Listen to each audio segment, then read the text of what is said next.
The number of people experiencing homelessness in the United States has increased to its highest level ever. 653,000 people are homeless right now. That's according to a Housing and Urban Development report.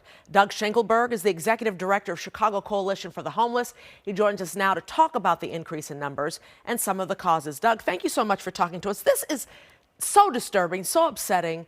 I mean, and at Christmas time especially, to hear something like this. How did it rise to this level? What, 12% more over the past few years, right? Yeah, so just in the last year, we saw a 12% rise according to this new data. And what we know is that the cost of housing is really driving that increase. With inflation, housing costs have gone up, and we see that the number of people experiencing homelessness has gone up. And it looks similar to the data that we create through our estimate every year, where we have a slightly more broad definition of homelessness, where we're looking at also at people who are doubled up or couch surfing. And we're seeing similar trends of the number of people experiencing homelessness increasing. Just curious, how did you get those numbers? You talked about couch surfing and things like that. How did you get all those numbers? So we utilize census data to look at to include couch surfing and doubled up. And we also look at some administrative data to help understand that. And our estimate shows that there's about 68,000 people in the city of Chicago itself experiencing homelessness when you include those individuals. You hear about people without homes and you think immediately, at least the media tells us, they're mentally ill. But that's not the only people we're talking about. We're talking about mentally ill people. We're talking about veterans. We're talking about families. We're talking about children. Those numbers are astounding. Yeah, absolutely. And really what these numbers show us is that while folks who are experiencing homelessness are dealing with lots of different issues, mental health issues come into play, substance use issues come into play, the real driver is housing affordability.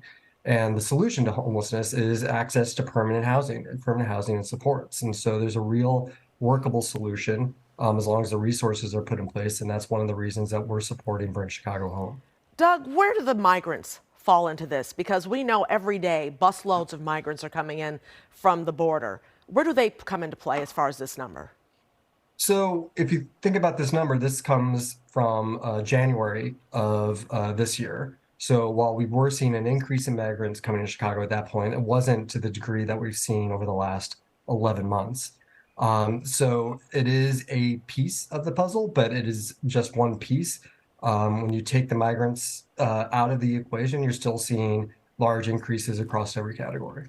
When we hear about shelters that are being made for them, temporary shelters, are those considered homeless as well? Yeah, so they're fitting the definition of homeless as folks who don't have the ability to, or living in stable housing or have stable housing. What you say that stable housing would help. How do we get to that point?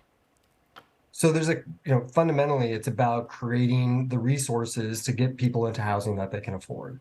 So we need to create housing at all levels to help people access that. Specifically here in the city of Chicago, we have the opportunity to create new government resources to provide rental subsidies and supports to people experiencing homelessness through a campaign called Bring Chicago Home, which Chicago voters are going to get to vote on next March. That would bring in over $100 million in new cash every year for permanent housing and supports and have a real impact on homelessness here in the city of Chicago. How do we get there? Right now, the hue and cry is for the migrants. How do we take care of the homeless? Besides the migrants who are considered homeless.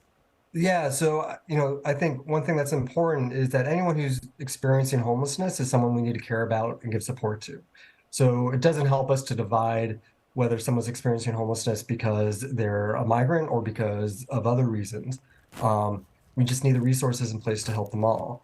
And there's different strategies that we need to get involved with. There's different types of supports people need depending on how they ended up in being homeless. So folks who are migrants, there's definitely different resources that they need. They need access to work permits. They need the ability to get job training and things like that. But the reality is it comes down to permanent housing that's accessible to everyone and the resources in place to make it accessible. And quickly, Doug, let's do the racial makeup here that we're talking about of those. People who identify as black male make up 13% of the U.S. population, but comprise 37% of all people experiencing homelessness. People who identify Hispanic or Latino make up about 19%, and then about 33% of those who are homeless that's the 19% of Latinos, and 25% of adults experience homelessness are over the age of 54. Those numbers, again, are crazy. Yeah, and it's even more dramatic in the city of Chicago.